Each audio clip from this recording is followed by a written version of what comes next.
গুরু তোমার গলায় কি এটা? এটা হ্যাঁ।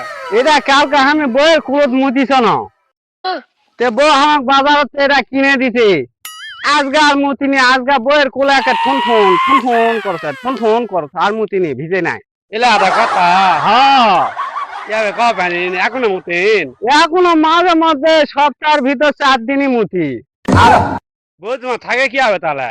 বউ আমার হুঙ্কারে থাকে, এখন কি করবে, ভাত আর মুতিছে, এখন কাতারত কেঙ্কারে দিয়ে পাঠায়। আচ্ছা ঠিক ঠিক আছে হ্যাঁ, দিয়েছ খুলিন না তা না করে বউ না আবার এরা লাঠি মারে ফেল দিবে উনি। মরে গেলেও খুলবো না, জীবন গেল যে যে কারণে আমি বিচার মতছি, ওই জন্য এরা খুলি না। বউ এরা কালকে বাজার থেকে কিনে দিতে, আইদা তুমি এটা পড়ো, এটা পড়লে আর তুমি বিশ্বাস মুতবি না, আমার কোলটা ঠনঠনা থাকবে, হ্যাঁ ঠনঠন ঠনঠন করবে। তাহলে তাহলে এটা তাহলে সাবধানে রাখেন। হ্যাঁ, সাবধানে, মানে আচ্ছা এটা গলা ছুটি। এখন আমি এখন গেলাম, আমি যাও। এখন মাঠে যাবো। আচ্ছা।